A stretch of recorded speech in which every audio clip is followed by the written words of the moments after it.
نام خداوند بخشاینده و مهربان و با درود و سلام بیننده های عزیز، در شهر تهران در میدان آزادی هستیم، جایی که از 48مین سالروز پیروزی انقلاب اسلامی تجلیل میشه و همه مردم شهر تهران در این روز به میدان آزادی میآیند و از این روز جشن میگیرن. بیشتر آقای هومن هم در کنار ما هست و صحبت می داشته باشیم همراهشان. هومن صاحب سلام، وقتتان بخیر. سلام، صبح همگی بخیر.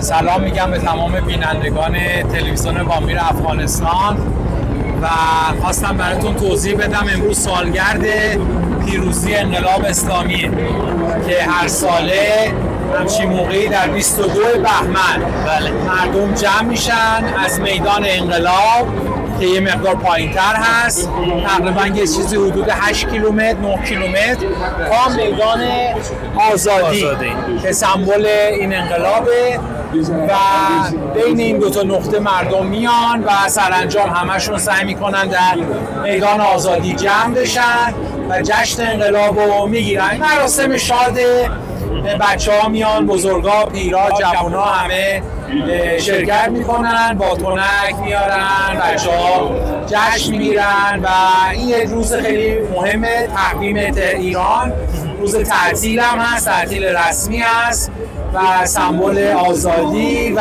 انقلاب برای ایران. جشن‌هایی که برگزار میشه، کارهایی که برگزار میشه در اینجا یا مراسم‌هایی که برگزار میشه، کدام مراسم هاست؟ مراسم‌های مختلفیه. با مراسم راهپیمایی خیلی عادی شروع میشه، راهپیمایی آرام و معمولاً شاد. بچه ها خیلی حضورشون پررنگه، با خانواده ها دست در دست هم بادکنک میدن، شکلات میدن، شیرینی میدن به هم دیگه. در بین راه مسابقه برگزار میشه، جایزه میدن و کادو میدن به مردم و بعدش هم سرانجام اونجا جمع میشن. یه سری مراسم چترباز میاد از هوا. بعدش هم معمولا، حالا هر سال یه جور نیست، سخنرانی یه نفر مهم رو داریم. معمولا رئیس جمهور سخنرانی میکنه در مورد انقلاب، در مورد وقایع مختلف و اون ختم کاره که همه معمولا هولوش ظهر انجام میشه و ختم معمولا این به اصطلاح مراسمه. رئیس جمهور یا در خود مراسم اشتراک میکنه یا که نه معمولا آخراش میاد، ولی در طول مراسم هم افراد دیگه میان، مثل همه نمایندگان مجلس، رئیس مجلس، رئیس قوه قضاییه، افراد مهم دیگه، به هر حال دولتی، حکومتی و لشکری کشوری شرکت میکنن دیگه. لابلای مردم میان و مردم عادی هم میان دیگه، همگی با هم هستن. پوششی مراسم توسط رسانه‌های بیرونی چگونه است؟ من در مورد امسال اونقدر اطلاع ندارم، ولی بیشترا همینجان دیگه. امسال حالا ابتکاری که شده تا اونجایی که من متوجه شدم، علاوه بر رادیو تلویزیون‌های مقیم ایران که یک سری که خبرنگار مقیم داریم، مثلا مطبوعات مهم، یک سری هم که دعوت میشن میان معمولا، ولی امسال از اینفلوئنسرها و بلاگرها هم دعوت شده، چون این یه چیز جهانیه دیگه. تقریباً بلاگر و اینفلوئنسر از تلویزیون ها مهم‌تر میشه، یه نوع تلویزیون شخصیه و من افراد زیادی رو دیدم علاوه بر تلویزیون، رادیو، مطبوعات، از اینفلوئنسرها و بلاگرها کشورهای مختلف به ویژه اسلامی در این مراسم شرکت کردن برای پوشش. دقیقاً. و یکی از چیزهای جالبی که آقای هومن هم گفت، در کناری از اینکه بالای رسانه‌ها توجه شده که در این محفل اشتراک کنن، همچنان یوتیوبرها و کسایی که ویدیو میسازن در اینستاگرام و فیسبوک و یوتیوب، از اینا هم یعنی کسایی که خیلی مشهور بودن و فعالیت‌های بسیار زیاد یا دنبال کننده‌های بیشتر داشتن، از یا هم دعوت شده تا در این برنامه بزرگ اشتراک کنند. آقای هومن، قرار است که تا لحظات بعد البته مراسم به گونه رسمی آغاز شود، درست نیست؟ چی فکر میکنید چی تعداد مردم ممکن است که در این مراسم اشتراک کنند؟ والا حدسش خیلی سخت نیست، خیلی هم آسون نیست. بله. حالا مثلا 8 کیلومتر 9 کیلومتر در نظر بگیریم، از این میدان تا اون میدان باید حساب کنید چه تعدادی آدم پر میشه. حالا یه انسان میدونید 3 تا لاینه و خیابونایی که منتهی میشه میبینید از اون خیابونا هم خیلی جمعیت داره میاد و نمیدونم دقیقاً چقدر بگم 4 میلیون 5 میلیون دقیق نمیدونم، من تو محاسبه خیلی ضعیفم. بله و البته در 5 سرک در حدود 9 کیلومتر الی 10 کیلومتر مردم به شکل ازدحام میآیند و همگی پشتی هم قطار میشن و از سالروزی پیروزی انقلاب اسلامی جشن میگیرند. با ما امیدوار هستم که تا لحظاتی پایینی برنامه ها باشید. گزارش های ویژه از این جشن را خدمت شما تقدیم خواست کردیم.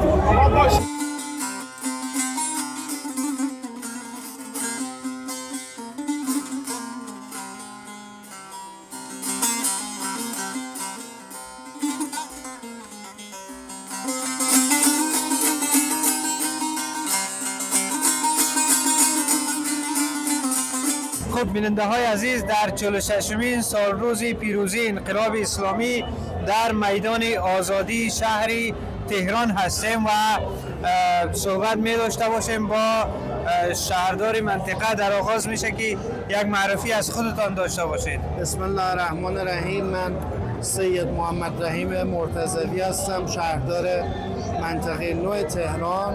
در خدمت شما هستم. خیلی خوش آمدید به ایران. انشالله که در این مدت سفری که به ایران دارید بهتون خوش بگذره، بتونیم مهمان نوازی خوبی از شما داشته باشید. سلامت باشید. خب این منطقه‌ای که شما شهردار هستید، بعد از این که البته تصمیم گرفته میشه که جشن برگزار شود، مسئولیت‌های زیادی به دوش شما است. شما قبل از اینکه این مراسم یا جشن برگزار شود چه آمادگی‌هایی را میگیرید و چند روز قبل دست به کار میشید تا فضای خوبتری را برای تجلیل مهیا بکنید؟ من اول به شما بگم این منطقه‌ای که هستین، منطقه 9 یه نامی داره به نام قدمگاه امام و انقلاب اسلامی. چرا قدمگاه امام؟ امام خمینی سال 57 وقتی از تبعید بنابر خواست مردم و اراده مردم به ایران برگشتن تا حکومت جمهوری اسلامی را تشکیل بدن، از محل فرودگاه مهرآباد و میدان آزادی که در این منطقه واقع است وارد تهران شدن و مردم در میدان آزادی، خیابان آزادی به استقبال امام رفتن و با امام تجدید بیعت و تجدید میثاق انجام دادن و همین جهت از اون موقع اسم این منطقه مزین شده به نام قدمگاه امام و انقلاب اسلامی. مردم ایران هر سال در سالروز پیروزی انقلاب اسلامی که یوم الله 22 بهمن هست در خیابان آزادی، خیابان انقلاب اسلامی، میدان آزادی حاضر میشن. همونطور که مشاهده میکنید به جشن و سرور میپردازن و بعد از 46 سال هنوز این انقلاب رو جشن میگیرن و پیروزمندانه این انقلاب رو به شادی و سرور میپردازن. ما برای اینکه بتونیم میزبان خوبی برای این جمعیت میلیونی باشیم، خب از روزهای قبل مقدماتی رو فراهم میکنیم. این مقدمات در حوزه‌های مختلف خدمات شهری هست، عمرانی هست و ترافیکی هست، از نظافت ویژه‌تر، شستشو، رفت و روب، رنگ‌آمیزی المان‌ها، نرده‌ها، جداول، راهروی انهار، کانال‌ها و مسیل‌ها، همچنین اقدامات ترافیکی، انسداد معابر، بازگشایی معابر، روکش آسفالت، لکه‌گیری پیاده‌روها و مرمت کفپوش پیاده‌روها، همسدسازی دریچه‌ها، آذین‌بندی پرچم و ریسه و نورپردازی و جشن‌هایی که در شب 22 بهمن در میدان آزادی نورافشانی ویدیو مپینگ صورت میگیره که بتونیم محور خوبی رو برای حضور مردم فراهم کنیم. این جشنی که امروز آغاز شده آیا شب هم ادامه داره و مراسم‌های مختلفی در جریان طول روز ادا میشه؟ این جشن ها از 10 روز قبل از 22 بهمن در روز 12 بهمن ماه که حضرت امام وارد تهران شدن به عنوان تا 22 بهمن با عنوان دهه مبارک فجر برگزار میشه. از 12 بهمن تا 22 بهمن حسن ختامش این راهپیمایی و حضور مردمی با شکوه هست که از ساعت 9 صبح تا ساعت 13 ادامه داره و بعد هم به پایان میرسه مراسم. نهادهایی که با شما در این روز همکار هستن و همکاری کردن در کنار شهرداری کدام نهادهای دیگه هستن؟ عمده نهادهای مردمی هستن. شورای هماهنگی تبلیغات اسلامی که یک نهاد مردمی هست. البته خب مسئولین محترم پلیس راهبر، پلیس راهنمایی و رانندگی، پلیس انتظامی و دستگاه‌های امنیتی تلاش‌های بسیار وافری برای تامین امنیت این مراسم انجام میدن. بقیه دستگاه‌ها هم در بضاعت و بنابر مسئولیت خودشون اقدامات مرتبط رو در مراسم انجام میدن. نسبت به سالهای گذشته تغییراتی که در این سالها در جشن استقلال آمده چه تغییراتی میتونه؟ تغییرش اینه که هر سال که از پیروزی انقلاب میگذره مردم با شکوه‌تر، پرشورتر و پرجمعیت‌تر در این مراسم حاضر میشن. خیلی بزرگترین تغییرشه. خیلی ممنون. تشکر از شما. سلام.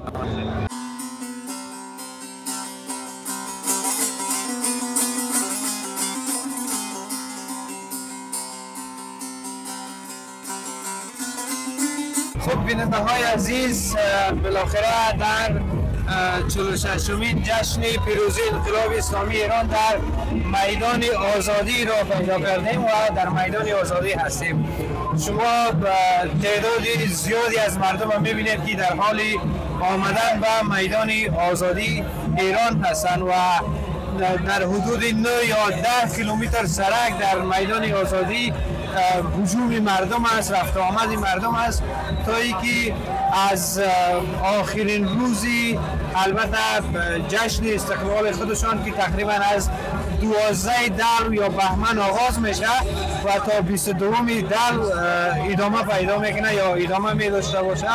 امروز آخرین روزی جشن است و در آخرین روز همگی در شهرهای مختلف ایران جمع میشن، میاین و از این روز تجلیل میکنن. شما هم با ما باشید، تصاویر زیبای از این روز ببینید، شعارهای مختلفی را میتونید که ببینید و همچنان بازی های مختلف، خوراکی های مختلف و هنرنمایی های مختلف در این روز در میدان آزادی به نمایش گذاشته میشه.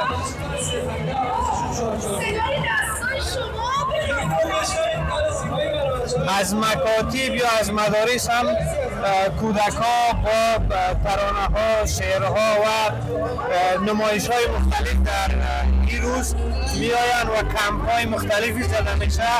هر مکتبی، هر مدرسه یا هر تیم هنری یک ویژگی یا یک هنری از خود می داشته باشه و برای کسایی که میآیند اینجا تماشا میکنن به نمایش میگذارند.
شما میشنوید کارشون رو، لذت بردید از کارشون، یه دست به افتخارشون بزنید، بعد کار بریم سراغ مسابقه. خب بیننده های عزیز، در هر کمپی همچنان موسیقی های مختلف و هنرهای مختلف به نمایش گذاشته میشه.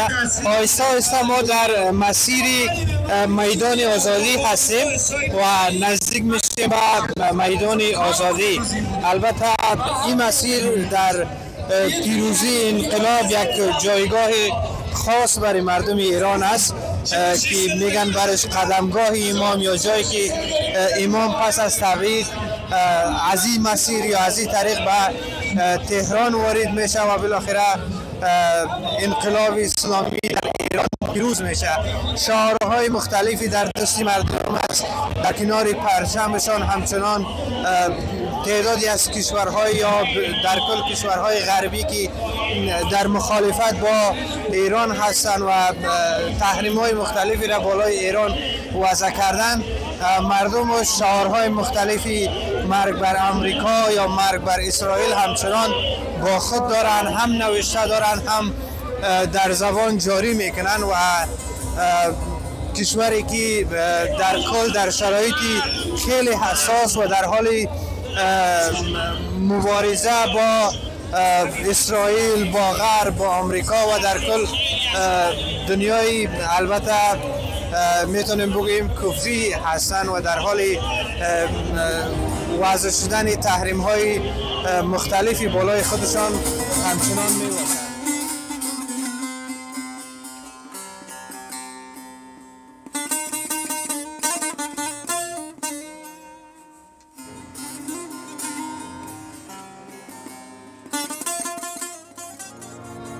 امام ها یا بگیم عالمای دین در رابطه به انقلابشان، در رابطه به اینکه چرا انقلاب کردن، به مردم سخنرانی میکنن، برای مردم توضیح میدن در مورد انقلابشان، در مورد علت انقلابشان و اینکه چگونه در انقلاب پیروز شدن، همچنان برای مردم اونجا توضیح میدن، تشریح میدن و هنوز هم جمهوری اسلامی ایران در حال البته تدریس برای نسل بعدی است که در رابطه به ارزش انقلاب، ارزش آزادی و پیروزی باید نسل آینده هم بدانه و نسل آینده هم آگاه باشه و این را گرامی بدانه.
جشن سرداران عاشورا هستم یا درد سردار دلها سرمستم از باده ربانی سرخوش از این شور و پریشانی در جشن سرداران عاشورا هستم یا درد سردار دلها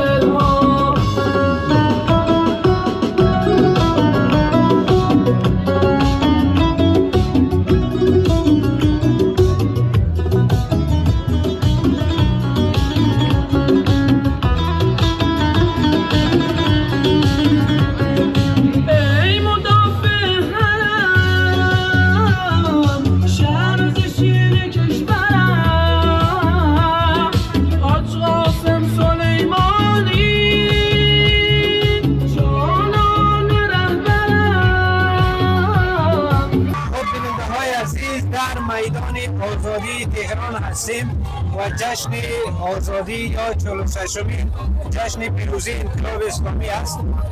صحبت می داشته باشیم با کودک‌ها، جوان‌ها و همچنان بزرگانی که در این جشن شرکت کردند. یکی از کودک‌ها در کنار من هست. سلام، خوبید؟ سلام، خوب هستم. محمد شهرت میکنم. سلامت باشی. نام چی است؟ امیر محمد.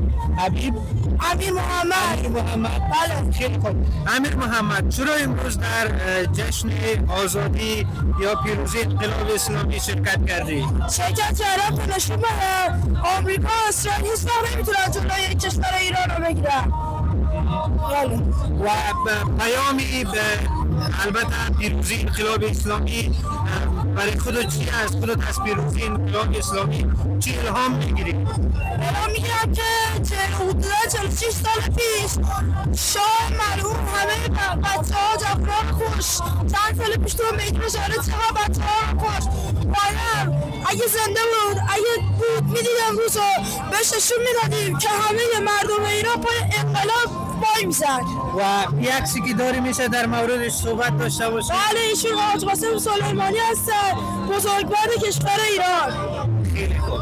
افتخار میکنیم که همچین سردار بزرگی داشتیم و تو این راه به شهادت رسیدن. و از حاج قاسم سلیمانی چی الهام گرفتی؟ من هر جا به مشکل میخورم حاج قاسم سلیمانی الهام میگیرم. تشکر. خب شنونده های عزیز، بله، سلام. خوبید؟ سلام. نام شما؟ علی.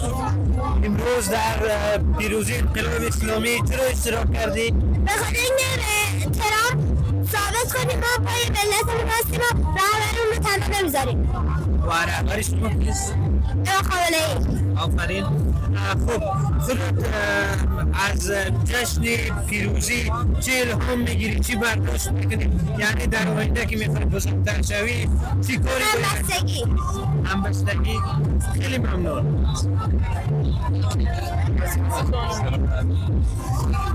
و بیننده های عزیز، یک چیزی بسیار جالبی که در ذهن کودک های سرزمین مبارزه و بالاخره دشمنشان به شکل بسیار واضح شناسایی شده یا شناختنده شده و میدونند که چی کسی یا بالاخره کدام کشورها یا کدام سرزمین ها با اینا تعریف هستن. وقتی از یک کودک هم پرسان میکنی میگه که ما میخوایم برای ترامپ اثبات بکنیم که ما همیشه هستیم و نابودشدنی نیستیم.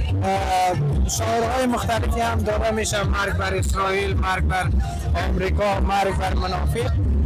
این شعارهای است که در روز البته پیروزی انقلاب اسلامی توسط مردم این شعارها داده میشه و رسانه‌های مختلف هم اشتراک دارن در این جشن یا از گوشه و کنار دنیا رسانه ها آمدن فعلا در همین بازار مصروف تهیه گزارش و برنامه هستند.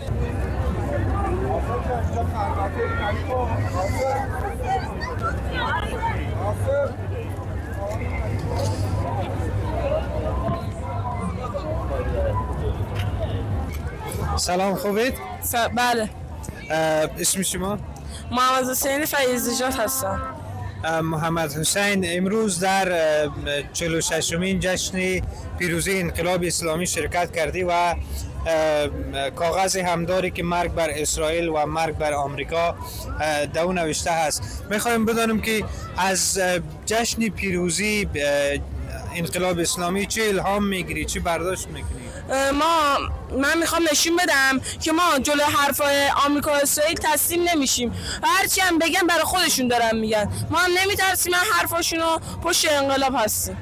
خیلی ممنون. و از رهبرای انقلاب اسلامی ایران کدام یکی رو خیلی دوست داری؟ امام خامنه ای. امام خامنه ای. بله. به چی دلیل؟ هم مهربونه، هم شریفه، هم ملت ایران، خود ایران رو خیلی دوست داره. در ذهنت اگر در آینده بزرگ شدی باید چی کاره شوی در ایران، چی کار کنی و آیا همین اندیشه مبارزه و بالاخره پیروزی انقلاب اسلامی را در سر خود داشتی؟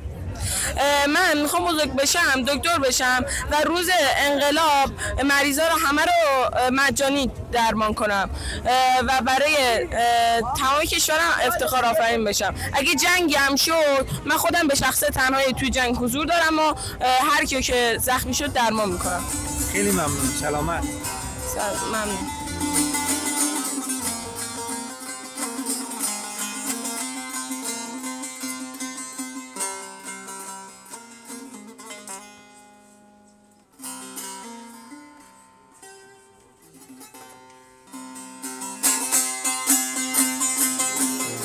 سلام آقا، خوبی؟ سلام، وقت شما بخیر. سلامت باشید. تشکر. اسم شما؟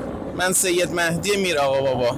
سید مهدی میرآقا. قسمی که دیده میشه همراه با خانواده و فامیل در جشن اشتراک دارید. میشه بگید که چند سال میشه در این جشن شما اشتراک میکنید؟ ما از بدو تولدمون با این انقلاب عهد بستیم و از بدو تولدمون تو این جشن شرکت میکنیم. نه تنها تو این جشن، هر جشن دیگه‌ای که مربوط به این انقلاب باشه ما حتما شرکت میکنیم. بعد تفاوت‌هایی که در سال‌های البته متفاوت در جشن ها آمده چی از چی تفاوت؟ من امسال تعداد خانواده ها رو خیلی بیشتر میبینم. امسال مردم خانوادگی دارن شرکت میکنن، خیلی پررنگ، حضور خیلی پرشورتر هست نسبت به سالهای گذشته. با توجه به اینکه هوا هم یه مقدار سرده، مردم خوب اومدن به این جشن انقلاب.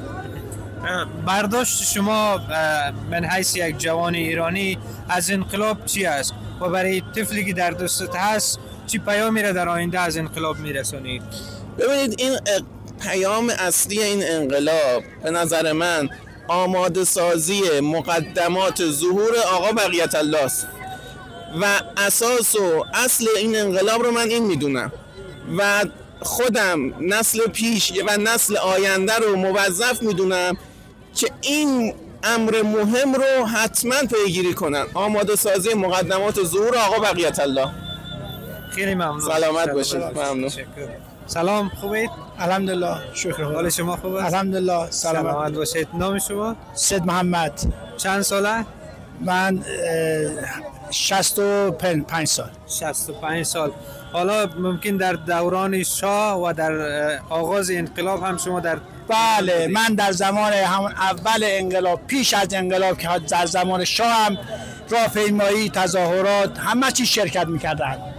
بعد خاطرات خوبی که از دوران در ذهن دارید میشه برای ما بگید؟ در ذهن یک روز در زمان خود شاه بود که من نفت کم بود، ایران نفت نمیدادن، من روی صف نفت واسطاده بودم، بی خیال به خیال راحت واسطاده بودم که مثلا برای نفت گرفتن.